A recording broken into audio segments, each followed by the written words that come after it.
Assalamualaikum warahmatullahi wabarakatuh. Selamat datang di praktikum APPL pertemuan 5 tentang activity diagram. Sebelum kita memasuki praktikum kelima ini, kita mengenal lebih jauh dulu tentang activity diagram. Apa sih activity diagram? Activity diagram adalah perilaku parameter yang ditunjukkan sebagai arus tindakan terkoordinasi. Jadi sebelum nanti kalian membuat sebuah project atau sebuah data, kalian itu nanti membuat sebuah activity diagram, di mana activity diagram itu sebagai syarat untuk parameter agar nanti saat user dan sistem itu berjalan, dia akan tahu jalannya menuju ke arah mana. Nah, nanti dia itu akan ada 2 atau bisa lebih, tergantung dari project. Nanti misalnya di sini nanti customer, lalu di sini bagiannya sistem. Itu bisa, atau nanti di sini bagiannya nanti misalnya percetakan. Jadi misalnya ada 3. Itu nanti tergantung dari sebuah project. Nah, di sini ada notasi-notasinya. Di mana notasi bullet ini sebagai start, lalu diarahkan dengan simpul awal atau not control, di mana harus dimulai saat aktivitas dipanggil. Jadi bulletan awal item ini itu adalah startnya. Jadi wajib. Jadi saat kalian nanti mau bikin, itu awalnya harus ada bulletan item ini sebagai tanda startnya, sebagai tanda mulai. Lalu ada tanda bullet lalu disilang, itu sebagai not akhir kontrol yang mengakhiri aliran. Jadi sebagai akhir dari sebuah activity diagram. Dan untuk bulletan item yang dilingkari lagi itu juga sebagai kontrol untuk menghentikan semua arus dalam suatu kegiatan. Jadi bedanya ini sama ini, kalau yang bulletan silang ini sebagai akhir dari arusnya, sebagai aktivitas. Sedangkan kalau ini itu menghentikan semuanya, menghentikan dari parameter atau arus dari activity diagram. Nah, untuk yang ini itu action ini dia itu sebagai actionnya. Jadi misalnya nanti user mengirim berkas atau yang lainnya, itu nanti makanya yang ini dan lainnya bisa kalian lihat di dalam modul. Nah, ini yang saya maksud 3. Jadi ada customer, ada sistem, ada bank. Jadi customer itu membuka aplikasi dengan ditandai dengan start, lalu dia start session itu kan otomatis dia melakukan login. Nah, login itu kan dia meminta request pada sistem. Nah, dia request trip to info. Setelah sistem memberikan request, dia provide trip to info. Jadi dia bisa membuka infonya. Setelah info kebuka, dia mengirimkan info seperti login. Jadi membuka login, sistem memberi akses login, lalu si user ini tuh mengisi login, lalu dia mengirim loginnya ke dalam sistem. Sistem akan memproses loginnya, lalu di request, lalu bisa masuk dan seterusnya. Oke, biar tidak lama, silakan buka HTML nya.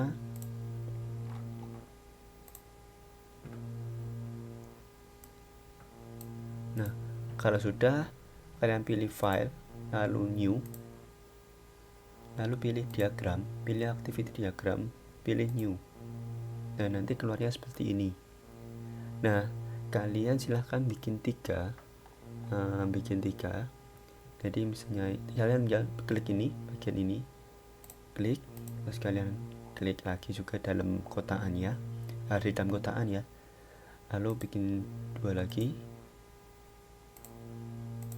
Nah, silakan ini kalian kasih nama user, sistem, sama misalnya percetakan.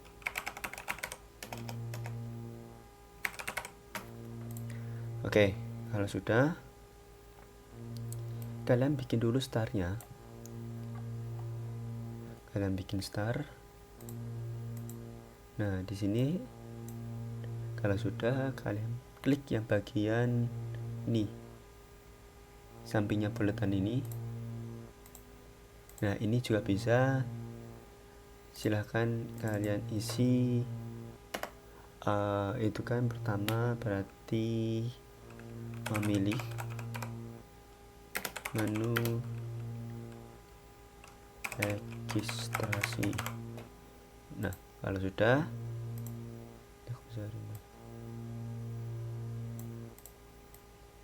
nah ini ada tanda panah kan, ini ada tanda panah. Kalian klik, lalu kalian tarik arahin ke dalam sini. Nah, tinggal kalian lurusin. Nah, tuh. Lalu kita ini kan user memilih menu registrasi, otomatis dia sistem itu akan menampilkan menunya, dan dia akan meminta nih, si user kan meminta menu registrasi. Berarti si sistem dia menampilkan, berarti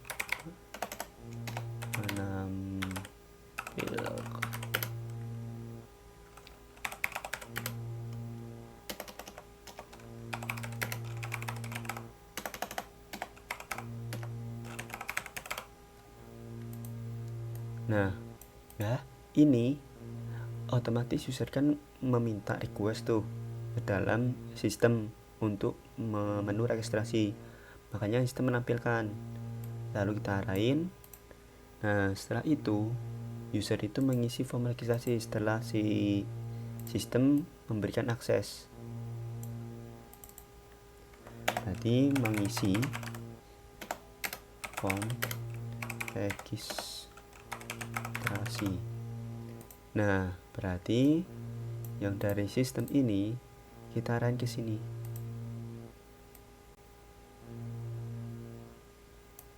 Nah, kita arahin ke sini. Lalu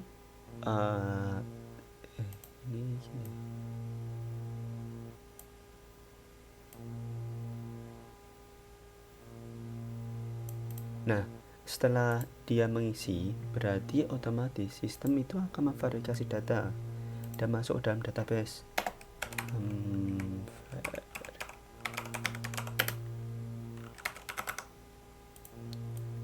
Karena setelah setelah sistem memberikan request menampilkan registrasi, si user kan mengisi form registrasi. Setelah mengisi form registrasi kan kita submit tuh.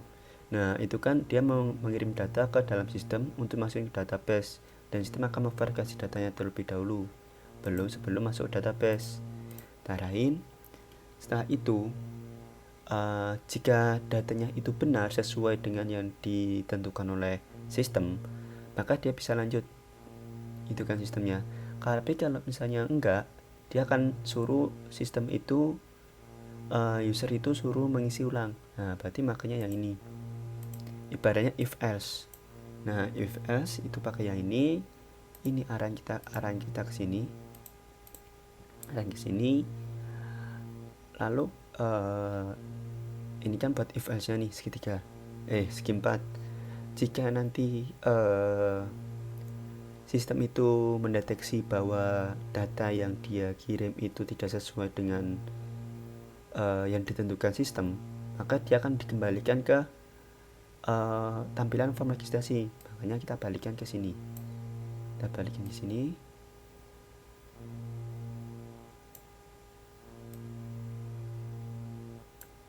Nah, kita balikin sini. Ini kita tulis saja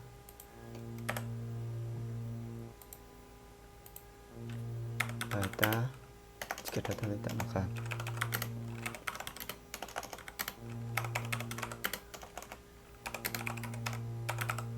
Oke, kita tulis gini.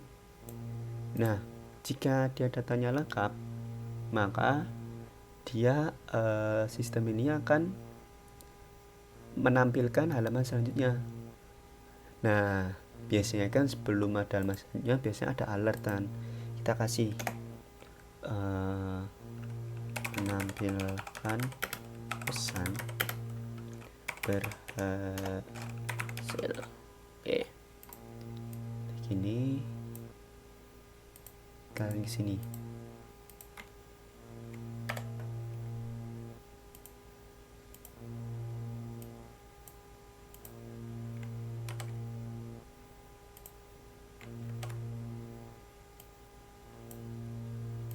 Nah, ini aja. Oke, kita akan ke sini. Setelah menampilkan pesan, berarti otomatis sistem akan mengarahkan langsung ke halaman login setelah dia melakukan registrasi. Jadi kita isi dulu.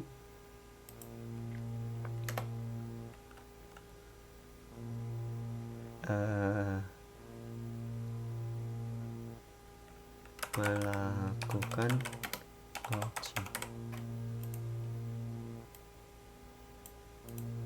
Nah, setelah login selesai, berarti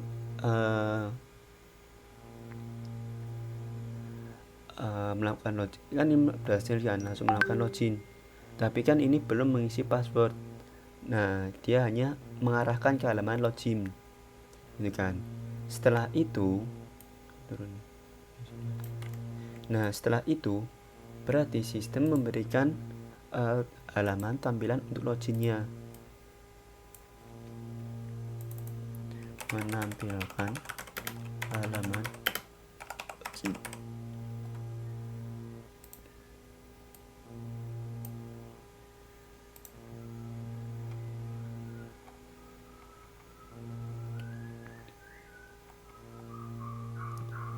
Kita arahin ke sini.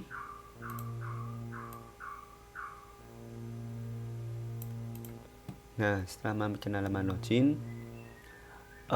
si user itu dia baru bisa melakukan input username sama password. Input user dan pass itu aja ya. Nah, ini baru kita arahin ke sini.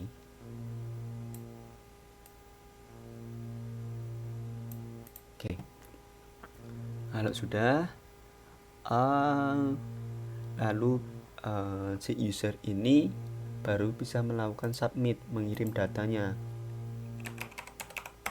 Submit untuk submit sebagai login.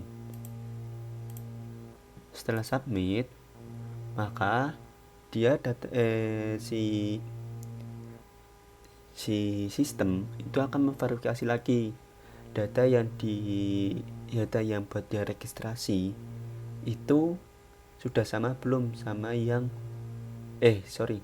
data yang buat login itu sudah sama belum sama yang registrasi. Jika belum, maka dia akan menampilkan halaman login kembali. Jika sudah, baru bisa ke halaman selanjutnya. Berarti kita pakai yang ini lagi, skim 4 effects-nya. Kita pilih, kita masukkan ke sini, lalu kita balikan jika dia gagal. Nah, kita balikan ke sini, kita kasih tulisan jika data tidak sama.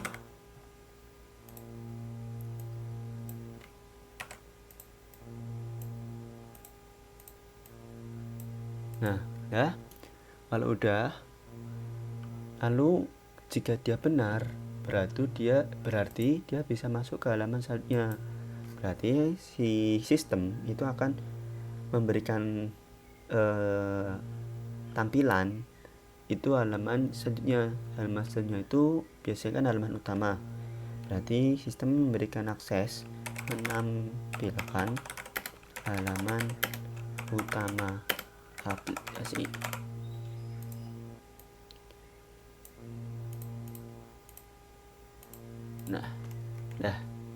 Nah, mungkin sampai sini mungkin kalian udah paham untuk selanjutnya. Karena kalau tak bikin banyak kan nanti juga banyak banget. Nanti dia tuh sama kayak yang ini. Nih, dia tuh sama yang kayak ini. Nih, sistemnya kayak sama yang kayak ini. Tuh. Kalian tinggal tinggal sama. Jadi ini buat nanti actionnya, ini buat if else nya, lalu ini buat awalannya. Jika nanti kalian misalnya nih cuma tampilan halaman utama aja, ya kan, cuma tampilan halaman utama lalu udah selesai gitu kan, jadi nggak ada halaman selanjutnya, berarti kalian tinggal pilih ini bulatan ini untuk mengakhiri dari sistem itu. Tuh, semisal aja juga nih di bagian misalnya halaman login gitu kan, halaman login sudah berakhir, tapi di bagian user itu tuh masih bisa akses lagi, berarti yang di bagian sistem halaman login kalian akhiri dengan menghentikan ini. Tuh, bahwa intinya jika suatu action atau if else ini yang segi 4 ini itu tidak ada alur lagi, maka kalian wajib memberikan apa ini yang bulatan hitam ini untuk menghentikan dari aplikasinya. Misalnya nih apa ya, halaman login, terus misalnya misalnya ini menampilkan komentar gitu ya, komentar kan, ini kan bisa mengarah ke sini gitu kan, tapi kan di bagian komentar itu